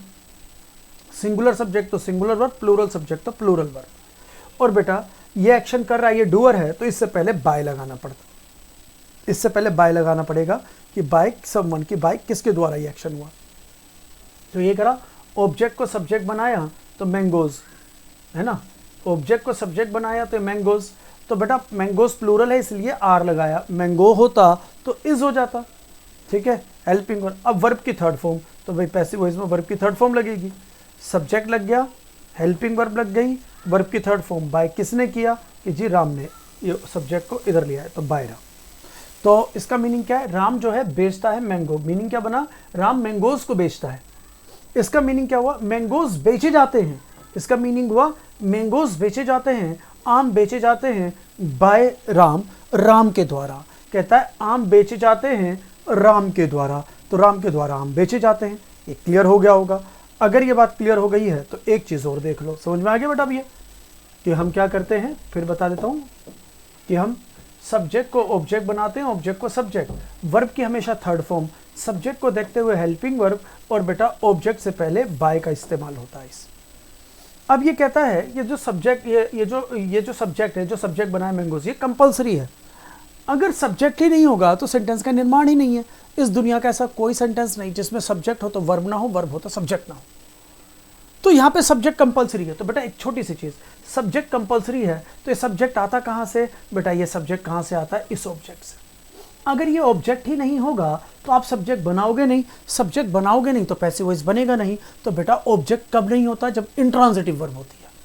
ऑब्जेक्ट कब नहीं होता, जब इंट्रांजिटिव वर्ब होती है। इसलिए कहते हैं जब इंट्रांजिटिव वर्ब है तो उसका पैसिव वॉइस बना ही नहीं पाओगे। क्यों नहीं बनेगा? क्योंकि इंट्रांजिटिव वर्ब में ऑब्जेक्ट ही नहीं है। अगर ऑब्जेक्ट नहीं है तो सब्जेक्ट बनाओगे किसे?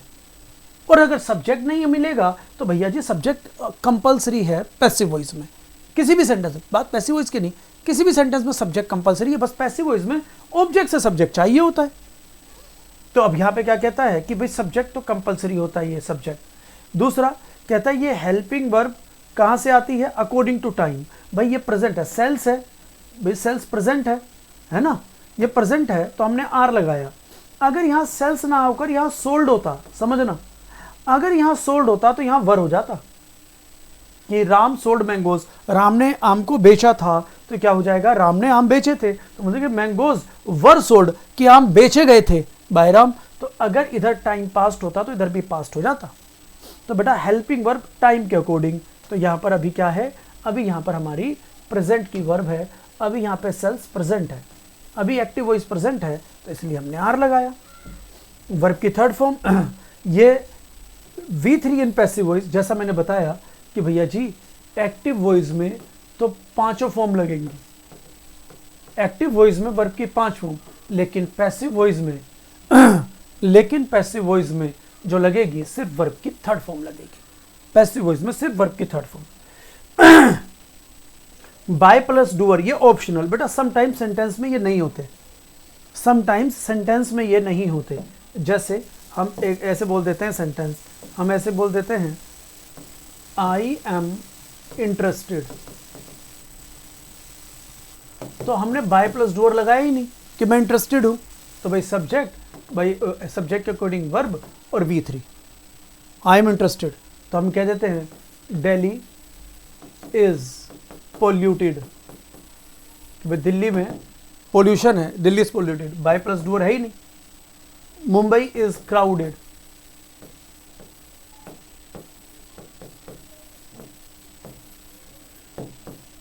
बाय प्लस डूअर है ही नहीं, समझ रहे?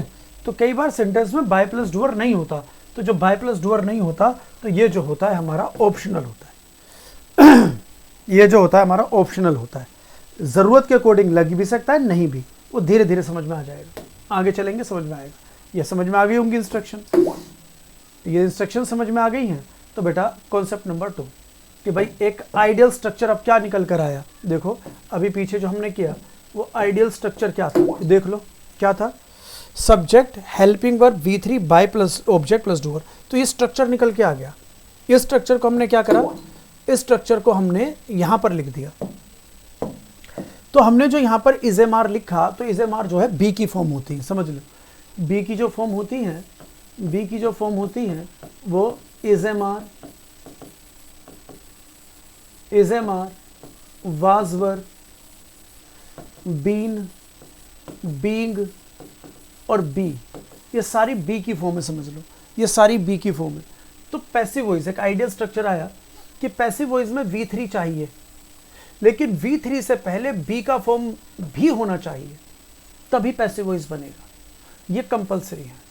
दुनिया का ऐसा कोई पैसिव वॉइस नहीं है, सुन लीजिए अब ध्यान से, स्टेटमेंट लिख लीजिए कि अगर आप पैसिव वॉइस बना रहे हैं तो दुनिया का ऐसा कोई पैसिव वॉइस नहीं है जहां पर आप बी के साथ वर्ब की थर्ड फॉर्म न लगाएं, समझ लें। दुनिया का ऐसा कोई पैसिव वॉइस नहीं है जहां पर आप V3 के साथ बी का फॉर्म न लगाएं। ज़रूरत के according is am are plus V3, was were plus V3, been plus V3, being plus V3, be plus V3, तो V3 के साथ बी का फॉर्म आएगा इन पांचों में से कोई एक। अब पांचों में से कौन सा वर्ब आता है, कहाँ आता है? अगर वो गड़बड़ हो गया, इजेमार की जगह वाजवर, वाजवर की जगह बीन, बीन की जगह बींग, बींग की जगह बी लगा दिया तो एरर हो जाएगा। तो अब ये समझना है कि भाई ये कहाँ लगेगा, ये कहाँ लगेगा, ये कहाँ लगेगा, ये कहाँ लगेगा, ये कहाँ लगेगा। सिखा रहा हूँ ना मैं, पता चलेगा अभी, बिल्कुल बताता हूँ।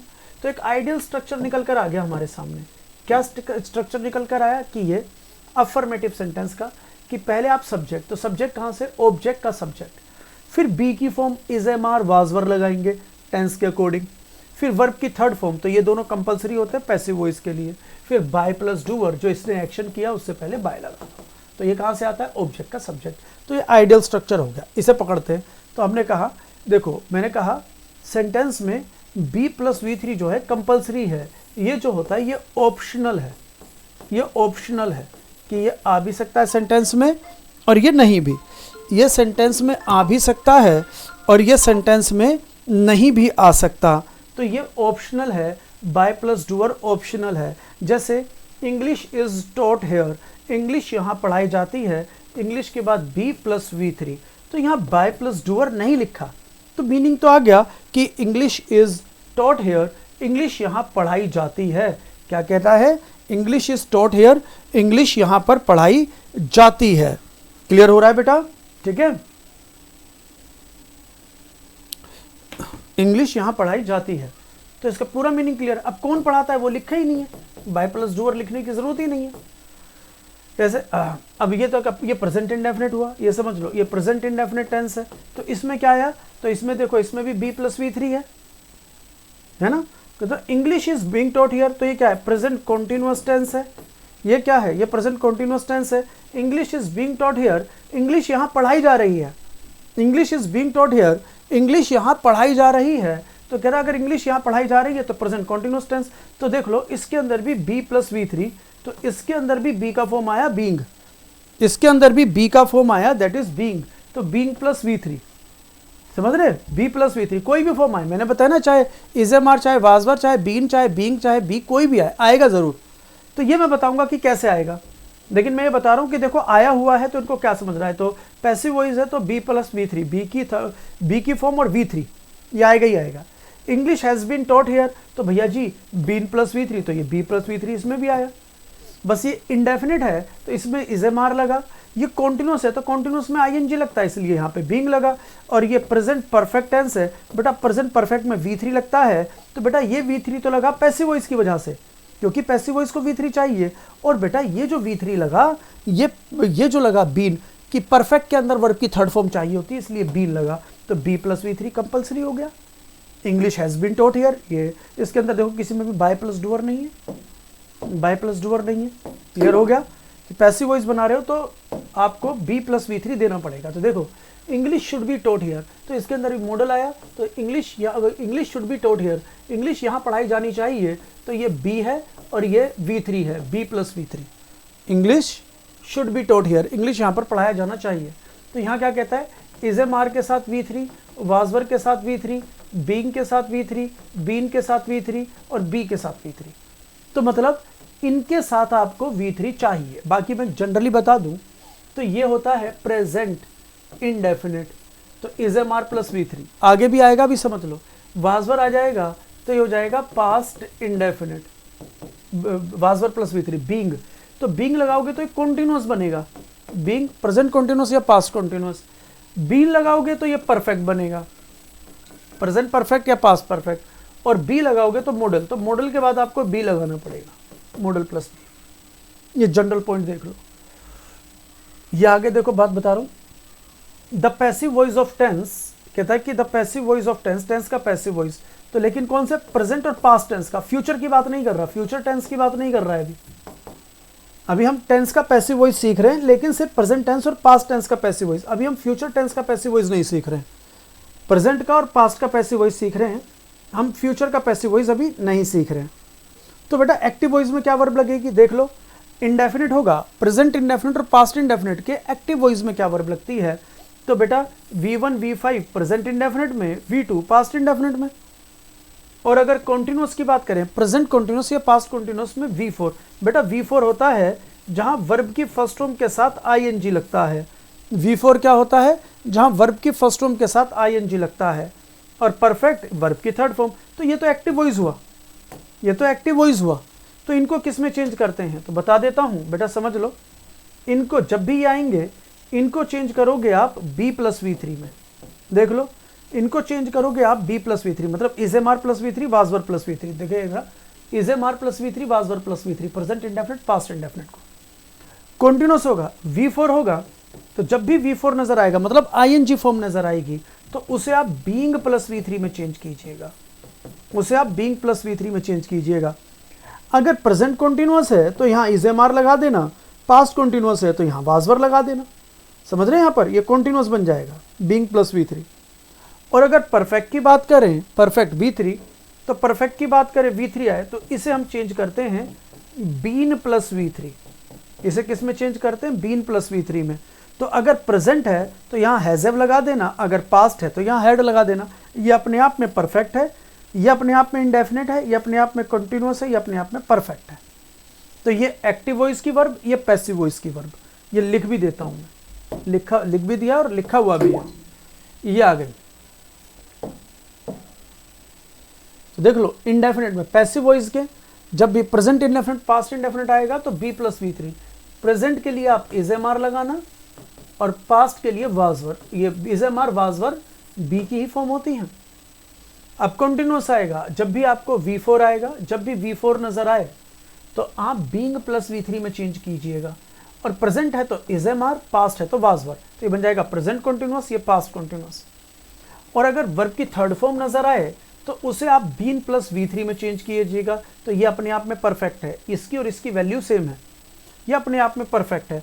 प्रेजेंट है तो यहाँ पर हैज़, और अगर पास्ट है तो यहाँ पर हैड लगा देना, तो ये बन जाएगा हैज़ होगा तो ये प्रेजेंट परफेक्ट, हैड होगा तो ये पास्ट परफेक्ट। अब देखो जैसे सेंटेंस आ गए, Raja brings flowers for Rani, the driver halted the train skilfully, the principal is delivering a long speech.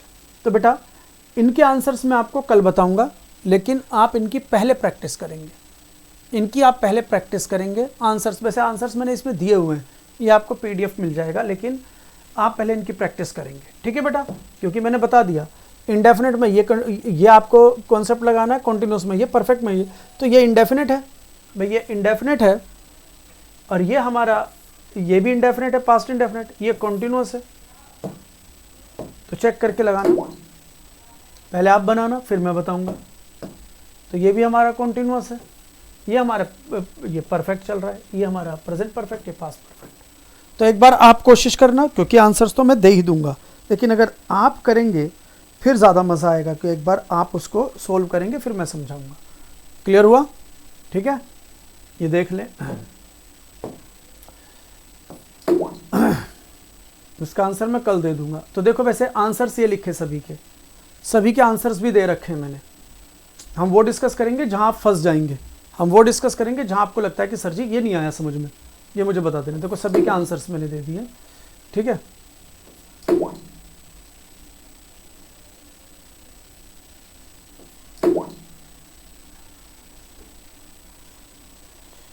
चलो 6 क्वेश्चन है, 4 के आंसर हैं, मैं 2 के और लिख दूंगा अभी, ठीक है। परफेक्ट के नहीं है इसमें, 2 के लिख दूंगा मैं। अब आ जाते हैं अगले कॉन्सेप्ट पर। अगला कॉन्सेप्ट है पैसिव वॉइस ऑन मॉडल्स। ये तो टेंस का हो गया, प्रेजेंट इंडेफिनिट और पास्ट इंडेफिनिट टेंस का। फ्यूचर इंडेफिनिट तो जो मॉडल्स कर रहे हैं, मॉडल्स शैल विल जो होता है वो मॉडल्स ही होता है। तो अभी मॉडल्स का पैसिव वॉइस समझ में आ जाएगा तो फ्यूचर का पैसिव वॉइस समझ में आ जाएगा, ठीक है। क्योंकि फ्यूचर के अंदर हम जो लगाते हैं वो शैल विल लगाते हैं और शैल विल मॉडल्स का हिस्सा है। तो मॉडल्स का पैसिव वॉइस समझ में आ जाएगा तो फिर फ्यूचर का पैसिव वॉइस समझ में आ जाएगा। तो मॉडल्स समझ लेते हैं, ठीक है। तो मॉडल्स को 2 पार्ट में डिवाइड किया गया है, ध्यान दें मॉडल्स को 2 पार्ट में डिवाइड किया गया है। एक तो मॉडल्स को डिवाइड किया गया है प्रेजेंट पर्सपेक्टिव। पर्सपेक्टिव का मतलब होता है वैसे नजरिया, सोच, कि हमारी वर्तमान की सोच, एक तो प्रेजेंट पर्सपेक्टिव, और दूसरा इसे चेंज किया गया दैट इज पास्ट पर्सपेक्टिव। दूसरा इसे चेंज किया हुआ है किसमें, पास्ट पर्सपेक्टिव, कि पास्ट की सोच, पास्ट का नजरिया, ठीक है। एक तो इसे प्रेजेंट पर्सपेक्टिव में ट्रांसफॉर्म किया गया है, एक पास्ट पर्सपेक्टिव में। अब प्रेजेंट पर्सपेक्टिव बताने के लिए हमें मॉडल प्लस V1 चाहिए। अगर ये प्रेजेंट के मतलब प्रेजेंट पर्सपेक्टिव अगर ये वर्तमान के नज़रिए को बता रहा है तो आपको मॉडल प्लस V1 लगाना पड़ेगा। मॉडल के बाद वर्ब की फर्स्ट फॉर्म, है ना, कोई सी भी वर्ब की फर्स्ट फॉर्म, चाहे डू की, चाहे हैव की, चाहे बी की। प्रेजेंट पर्सपेक्टिव का मतलब है प्रेजेंट में सोच क्या है इंसान की, चाहे प्रेजेंट के लिए चाहे फ्यूचर के लिए। तो फ्यूचर की सोच प्रेजेंट में ही तो होती है भाई, फ्यूचर में हम क्या सोचेंगे हमें क्या पता। तो प्रेजेंट की सोच और फ्यूचर की सोच प्रेजेंट पर्सपेक्टिव होता है। और जो पास्ट पर्सपेक्टिव होता है तो उसके अंदर जो हम वर्ब लगाते हैं वो मॉडल हैव प्लस V3 का इस्तेमाल करते हैं। इंसान की प्रेजेंट की सोच और फ्यूचर की सोच, तो मतलब जो फ्यूचर की सोच होती है, बेसिकली फ्यूचर की सोच हम सोचेंगे तो प्रेजेंट में, तो वो प्रेजेंट पर्सपेक्टिव। उस वक्त आप मॉडल प्लस V1 लगाइए। लेकिन किसी भी इंसान की सोच पास्ट में क्या थी उसे बताने के लिए आपको मॉडल हैव प्लस V3। अब ये और ये दोनों एक्टिव वॉइस है, ये पैसिव वॉइस क्यों नहीं है? क्योंकि इनके साथ B प्लस V3 नहीं है, क्योंकि इनके साथ B प्लस V3 नहीं है। पैसिव वॉइस लगाना है तो B प्लस V3 चाहिए होगा। पैसिव वॉइस के लिए हम B प्लस V3 का इस्तेमाल करते हैं, पैसिव वॉइस के लिए B प्लस V3 का इस्तेमाल करते हैं। तो देखो ये स्ट्रक्चर मैंने बनाया, ध्यान दीजिए। कहता है भाई कोई भी सोच हम प्रेजेंट में रखेंगे, तो प्रेजेंट में रहकर हमारी जो प्रेजेंट की सोच होती है तो उसे हम प्रेजेंट पर्सपेक्टिव कहेंगे। तो तब हम मॉडल प्लस V1 लगाएंगे, मॉडल प्लस V1।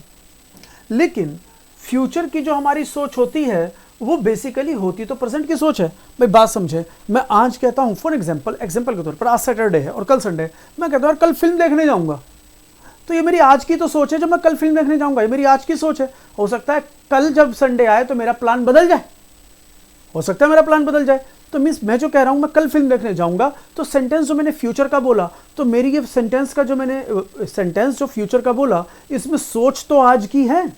तो इसीलिए हम सिर्फ प्रेजेंट पर्सपेक्टिव का इस्तेमाल करते हैं फ्यूचर के लिए भी और प्रेजेंट के लिए भी। तो इसलिए फ्यूचर पर्सपेक्टिव कुछ नहीं होता, तो इसलिए हम फ्यूचर के लिए भी प्रेजेंट पर्सपेक्टिव लगाते हैं और प्रेजेंट के लिए प्रेजेंट पर्सपेक्टिव। और उस वक्त जो मॉडल हम जो स्ट्रक्चर लगाते हैं मॉडल प्लस V1। और जब इंसान की पास्ट में सोच क्या थी, भाई इंसान की पास्ट में सोच क्या थी वो अलग हो सकता है, हमारी आज सोच कुछ अलग हो, लेकिन पास्ट में जो हमारी सोच थी जिसे बदल नहीं सकते, उसके लिए आपको मॉडल हैव प्लस V3 लगाना पड़ेगा। तो ये दोनों प्रेजेंट पर्सपेक्टिव, पास्ट पर्सपेक्टिव। तो दो एग्जांपल दे देता हूं मैं, दो एग्जांपल। मैंने एक एग्जांपल लिखा, यू शुड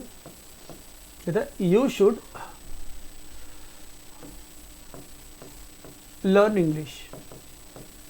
मैंने बोला यू शुड लर्न इंग्लिश, कि तुम्हें अंग्रेजी सीख लेना चाहिए। या तो मैं बोलूँगा भाई अभी सीख लेना चाहिए, अभी अंग्रेजी सीख लो प्रेजेंट में, या फिर फ्यूचर में तुम्हें अंग्रेजी सीख लेना चाहिए। तो मॉडल प्लस V1 ये प्रेजेंट पर्सपेक्टिव है, प्रेजेंट के व्यूज़ हैं, ये पास्ट के नहीं है, ये प्रेजेंट के। अब ऐसा है कि आज मेरा एग्ज़ाम था, मेरे दोस्त का एग्ज़ाम, ऐसे मानो मेरे दोस्त का एग्ज़ाम था, तो वो एग्ज़ाम देने गया और आकर है ना रो रहा है, अरे भाई पेपर बड़ा ख़राब हो गया यार, इंग्लिश का पेपर बिल्कुल भी अच्छा नहीं हुआ, फलाना ढिमकाना। तो मैं उससे कह रहा हूँ भाई आज पेपर ख़राब हो गया, अब सोच आगे के पेपर ख़राब ना हो। मैं कह रहा हूँ आज का पेपर ख़राब हो गया, आगे के पेपर ख़राब ना हो, तो यू शुड लर्न इंग्लिश। तो ये फ्यूचर की बात हो गई। लेकिन आज का पेपर अच्छा हो जाता अगर तुम पहले ही अंग्रेज़ी सीख लेते, तो मैं क्या बोलता, तुम्हें पहले ही अंग्रेज़ी सीख लेना चाहिए था, तुम्हें अंग्रेज़ी सीख लेना चाहिए था। पास्ट की बात हो गई, तो मैं वहाँ पर बोलूँगा you should have learned English. तो यहाँ पर स्ट्रक्चर ये बनेगा, you should have learned English, कि तुम्हें अंग्रेजी सीख लेनी चाहिए थी। तो मॉडल हैव प्लस V3। तो ये प्रेजेंट पर्सपेक्टिव और ये पास्ट पर्सपेक्टिव, लेकिन है दोनों एक्टिव वॉइस। क्योंकि एक्टिव वॉइस क्यों? क्योंकि सब्जेक्ट एक्शन कर रहा है, अंग्रेजी सीखने का काम सब्जेक्ट कर रहा है। जब सब्जेक्ट एक्टिव है तो एक्टिव वॉइस। पैसिव वॉइस बनाओगे तो फिर ऑब्जेक्ट को सब्जेक्ट बनाना पड़ेगा, और ऑब्जेक्ट एक्शन करता नहीं है, तो इसलिए वो निष्क्रिय होता है, इसलिए वो पैसिव वॉइस बनेगा। क्लियर हुआ? तो अभी हम प्रेजेंट पर्सपेक्टिव का पैसिव वॉइस सीख रहे हैं, कैसे बनेगा। अब हम सीख रहे हैं ये जो प्रेजेंट पर्सपेक्टिव, इसका पैसिव वॉइस क्या बनेगा। तो प्रेजेंट पर्सपेक्टिव मतलब ये रहा मॉडल प्लस V1। तो इसका पैसिव वॉइस क्या बनता है, प्रेजेंट पर्सपेक्टिव एक्टिव वॉइस। तो एक्टिव वॉइस में हम लगाएंगे मॉडल प्लस V1, जैसे कि ये रहा पैसिव वॉइस। तो पैसिव वॉइस क्या बनेगा, model B plus V3। Object को सब्जेक्ट और सब्जेक्ट को ऑब्जेक्ट तो बनाओगे, तो ऑब्जेक्ट को सब्जेक्ट बनाओगे तो क्या बनेगा, इंग्लिश। ठीक है भाई, इस इंग्लिश को कि यू शुड लर्न वट के आंसर में इंग्लिश आया, तो ये ऑब्जेक्ट है, ऑब्जेक्ट को सब्जेक्ट बनाओगे, तो मैंने यहाँ पे लिख दिया सब्जेक्ट इंग्लिश। अब कह रहा है मॉडल B प्लस V3, तो मॉडल क्या है, शुड।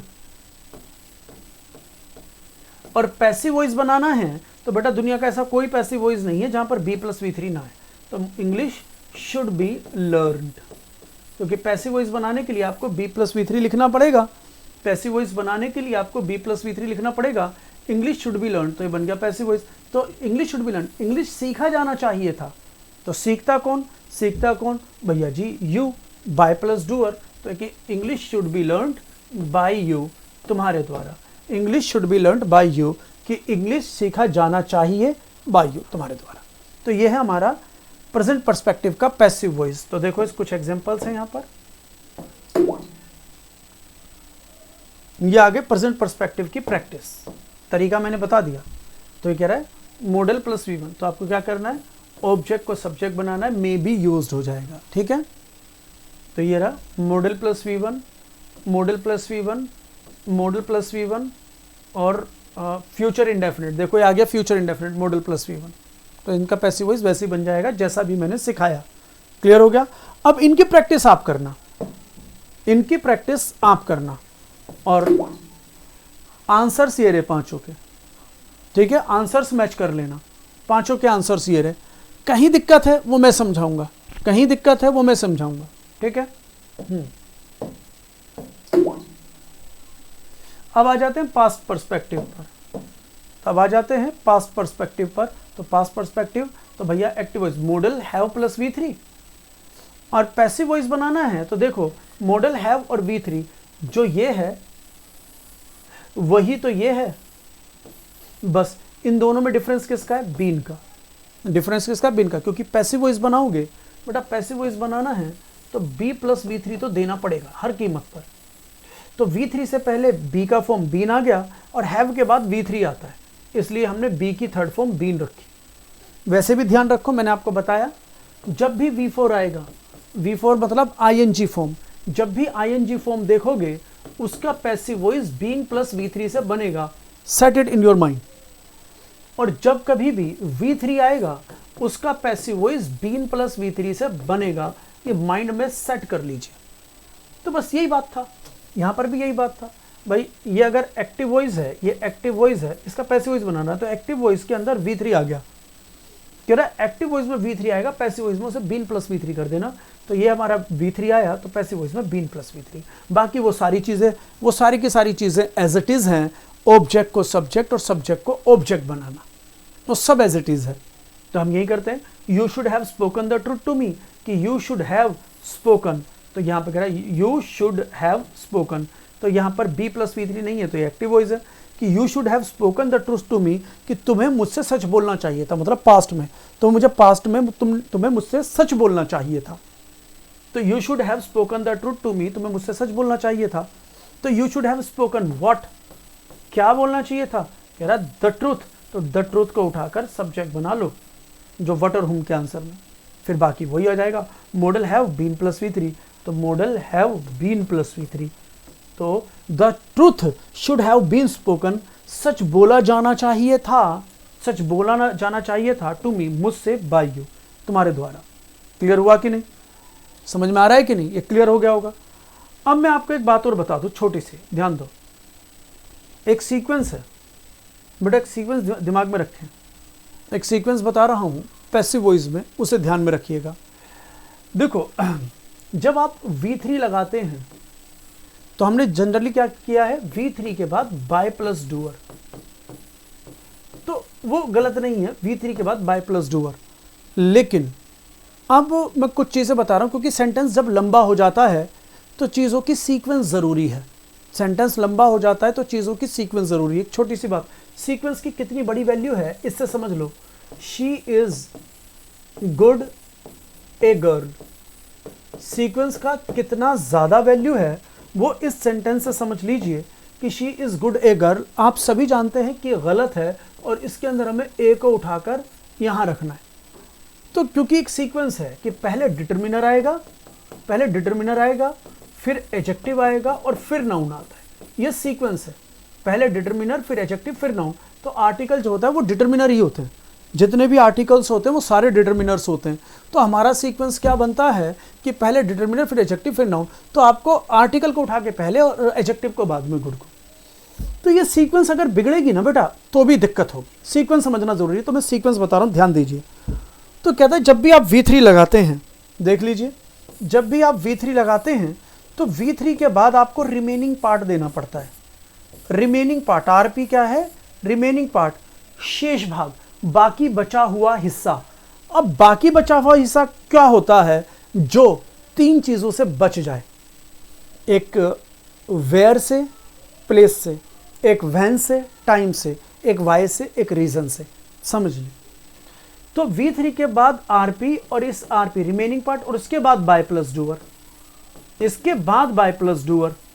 और बेटा इसके बाद जो आता है वो पहले एडवर्ब ऑफ प्लेस, तो उसके बाद आएगा पहले प्लेस। तो प्लेस का किसके आंसर में आता है? वेयर के। फिर आएगा टाइम, टाइम किसके आंसर में आएगा? व्हेन के। फिर इसके बाद जो आता है दैट इज रीजन, तो रीजन किसके बाद आता है, मतलब किसके आंसर में आएगा? वो वाई के। तो जो वेयर का आंसर है, व्हेन का आंसर है और वाई का आंसर है, वो बाय प्लस डूअर के बाद रखे जाएंगे, ये समझ लो। और जो इन तीनों से बच जाएगा, जो प्लेस मतलब वेयर, व्हेन और वाई से बच जाएगा, वो रिमेनिंग पार्ट कहलाता है, उसे आप बाय प्लस डूअर से पहले लगाइएगा। जो रिमेनिंग पार्ट बच जाता है उसे आपको बाय प्लस डूअर से पहले लगाना है। एक एग्जांपल देता हूं, ध्यान दीजिए। मैंने एक एग्जांपल लिया कि सीमा स्पीक्स इंग्लिश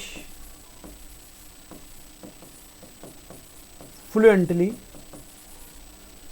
सीमा स्पीक्स इंग्लिश फ्लुएंटली एवरीवेयर। मैंने ऐसे कर दिया एवरीवेयर, हर कहीं। तो इसका पैसिव वॉइस बनाएंगे, तो इसका पैसिव वॉइस बनाएंगे तो क्या बनेगा? सीमा स्पीक्स व्हाट, तो व्हाट के आंसर में आएगा? इंग्लिश। अब फ्लुएंटली को सब्जेक्ट मत बना लेना, अब फ्लुएंटली को सब्जेक्ट मत बना लेना। जब व्हाट और होम के आंसर में आएगा सिर्फ वही सब्जेक्ट बनेगा। तो क्या बनेगा? इंग्लिश। अब प्रेजेंट इंडेफिनिट है तो is am are plus V3, be plus V3 चाहिए पैसिव वॉइस में। तो इंग्लिश इज स्पोकन, कि अंग्रेजी बोली जाती है, इंग्लिश इज स्पोकन, अंग्रेजी बोली जाती है। तो अब एकदम आप बाय प्लस डूअर की बाय सीमा लिख दोगे तो गड़बड़ हो जाएगा। अगर आपने यहाँ पे बाय सीमा लिख दिया तो गड़बड़ हो जाएगा। तो यहाँ पे आपको ऐसे देखो, बाय सीमा आएगा बाद में, बाय सीमा। अब आप यहाँ पे देखो, ये जो बाय सीमा फ्लुएंटली है, तो क्या ये प्लेस है? नहीं। क्या ये टाइम है? नहीं। क्या ये रीज़न है? नहीं। तो ये जो इंग्लिश तो ऑब्जेक्ट हुआ क्योंकि व्हाट के आंसर में, ये रिमेनिंग पार्ट हुआ। बेसिकली ये हाउ के आंसर में है, सीमा स्पीक्स इंग्लिश हाउ। तो कई बार हाउ का आंसर भी नहीं होता, मतलब जो इन तीन से बच जाए, जो इन तीन से बच जाए वो रिमेनिंग पार्ट होता है, चाहे हाउ के आंसर में है या नहीं है।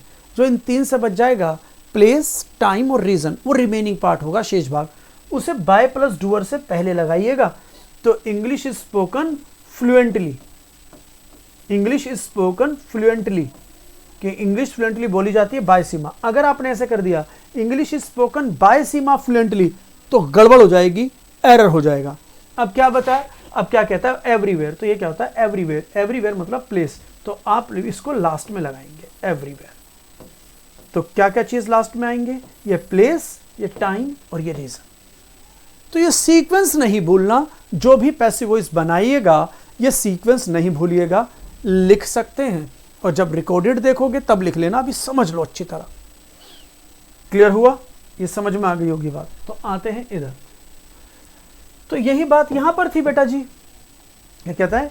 You should have spoken what, what के आंसर में आ गया द ट्रूथ। तो भाई ये तो डायरेक्ट ऑब्जेक्ट, भाई जब ये तो ऑब्जेक्ट हुआ, ऑब्जेक्ट तो सब्जेक्ट बन जाना है, ऑब्जेक्ट का तो सब्जेक्ट बन जाना है। तो फिर ये क्या हुआ है कि टू मी। अब ये हाउ का तो आंसर नहीं है, लेकिन टू मी मुझसे, अब मुझसे की बात कर रहा है ना, तो ये हाउ का आंसर है, ना वेयर का आंसर है, ना व्हेन का आंसर है, ना वाई का आंसर है।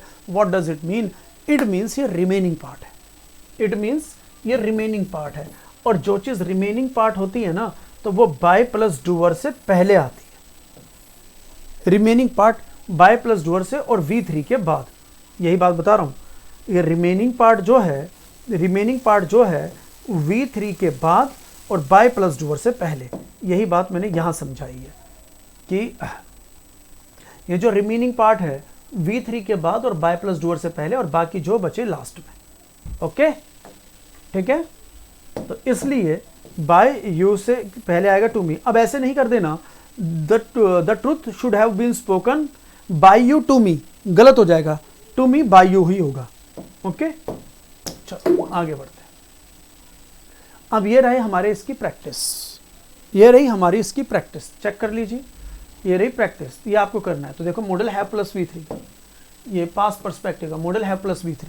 पैसिव वॉइस बनाओगे, V3 आ रहा है तो बीन कुक्ड हो जाएगा, ऑब्जेक्ट का सब्जेक्ट, सब्जेक्ट का ऑब्जेक्ट लगेगा, ठीक है, ऑब्जेक्ट का सब्जेक्ट, सब्जेक्ट का ऑब्जेक्ट। ये रहे आंसर्स, है ना, 6 क्वेश्चन है, 6 क्वेश्चन है, 6 क्वेश्चन के प्रैक्टिस, तो उसके 3 के आंसर ये रहे, 3 के आंसर ये रहे। लेकिन बेटा आंसर्स बाद में ही मैच करना, पहले आप खुद बनाना, और जहां दिक्कत हो मेरे से डिस्कस करना, ठीक है बेटा जी, जहां दिक्कत हो मेरे से डिस्कस करना, क्योंकि क्वेश्चन के साथ आंसर्स भी दे दिए, लेकिन पहले मैंने आपको तरीका बताया, उन तरीके से इनका पैसिव वॉइस बनाइएगा, इन तरीके से इनका पैसिव वॉइस बनाइएगा, ठीक है।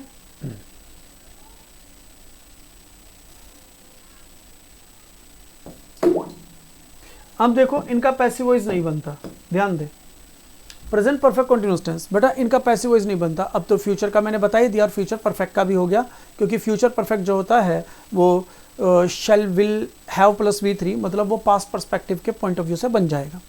तो हमारा फ्यूचर परफेक्ट भी बन सकता है, फ्यूचर इंडेफिनिट भी बन सकता है, बट फ्यूचर कंटीन्यूअस और फ्यूचर परफेक्ट कंटीन्यूअस का पैसिव वॉइस नहीं बनेगा। तो इनका पैसिव वॉइस नहीं बनता, ये ध्यान रखें, इनका पैसिव वॉइस नहीं बनेगा। प्रेजेंट परफेक्ट कंटीन्यूअस टेंस का पैसिव वॉइस नहीं बनेगा, पास्ट परफेक्ट कंटीन्यूअस टेंस का पैसिव वॉइस नहीं बनेगा, फ्यूचर कंटीन्यूअस और फ्यूचर परफेक्ट कंटीन्यूअस टेंस का पैसिव वॉइस नहीं बनेगा। एक इंट्रांजिटिव का नहीं बनेगा, समझा दिया ना। इंट्रांजिटिव वर्ब क्या होती है? जिसके साथ ऑब्जेक्ट नहीं होता, जिसमें वट और हुम का आंसर नहीं होता। इंट्रांजिटिव वर्ब के बाद कभी नाउन प्रोनाउन नहीं होता। तो जब इंट्रांजिटिव के वर्ब के बाद कोई नाउन प्रोनाउन नहीं है, क्योंकि इसके बाद प्रेपोजिशन होता है, तो फिर उसका पैसिव वॉइस बन नहीं पाएगा, क्योंकि सेंटेंस में ऑब्जेक्ट नहीं होता, डायरेक्ट और इनडायरेक्ट ऑब्जेक्ट नहीं होता। Verb to be, verb to have. अब ये verb to be, verb to have क्या है बेटा? वर्ब टू बी बताते हैं लिंक को, मतलब इज एम आर, ये बताता है लिंक को, इक्वल टू। और वर्ब टू हैव पोजीशन को बताता है किसी पे मालिकाना हक, ये बताता है मालिकाना हक। तो दो एग्जांपल देता हूँ, इनका पैसिव वॉइस नहीं बनाना अगर ये मेन वर्ब के रूप में है। जैसे बी की फॉर्म लिखी मैंने कि शी इज ए टीचर, तो बी वाली फॉर्म बताती है लिंक को, लिंकिंग वर्ब, इसका पैसिव वॉइस नहीं बनेगा। मीन्स अब यहां पर अगर आपने इज, तो ये इक्वल टू की बात कर रहा है। शी जो है वो टीचर है, और टीचर कौन है? शी है। शी जो है वो टीचर है, और टीचर कौन है? ये शी है। समझ रहे बात को? तो यहां पर इसका पैसिव वॉइस नहीं बनेगा कि इसका बी प्लस V3 से पैसिव वॉइस बनाओगे, इसका पैसिव वॉइस नहीं बनेगा। और ऐसे ही हम ऐसे बोले शी हैज ए स्कूटी, तो यहां पर ये मालिकाना हक बता रहा है। तो यहां पर जब मेन वर्ब हैव की फॉर्म मेन वर्ब के रूप में आए, जब बी की फॉर्म मेन वर्ब के रूप में है, तो इनका पैसिव वॉइस नहीं बनता। तो इसका पैसिव वॉइस नहीं बनाओगे, ये अपने आप में कंप्लीट है, इनका पैसिव वॉइस नहीं बनेगा। कुछ पैसिव वॉइस ऐसे होते हैं जिनका कभी एक्टिव वॉइस नहीं बनता। जैसे मैंने बोला था आई एम इंटरेस्टेड, जैसे मैंने बोला दिल्ली इज पोल्यूटेड, जैसे मैंने बोला मुंबई इज क्राउडेड, ये ऑलरेडी पैसिव वॉइस है, बी प्लस V3 लगा हुआ है इनमें, लेकिन इनका एक्टिव वॉइस संभव नहीं है। तो बहुत सी ऐसी वर्ब्स हैं जिनका पैसिव वॉइस नहीं बनता, बहुत सी ऐसी वर्ब है जिनका एक्टिव वॉइस नहीं बनता। ठीक है, तो अभी यहाँ पर हमने कुछ स्ट्रक्चर क्या लिखे, ये 7 पॉइंट दिमाग में रख लें। इनका पैसिव फॉर्म नहीं बनेगा, इनका पैसिव फॉर्म नहीं बनेगा। अगर ये बात समझ में आ गई है तो आज के लिए क्लास इतनी रखते हैं, क्योंकि ये कंसेप्ट लंबा है, ये अगली क्लास में करेंगे। तो आज के लिए क्लास रखते हैं हम इतनी। ठीक है बच्चे, इन कॉन्सेप्ट को ध्यान से समझ लीजिएगा। ओके, तो आज के लिए तो क्लास हम वैसे इतनी ही रखते हैं, आज के लिए तो कॉन्सेप्ट इतने ही। बस छोटे सी इंस्ट्रक्शन सुनो, कुछ इंस्ट्रक्शन सुनो।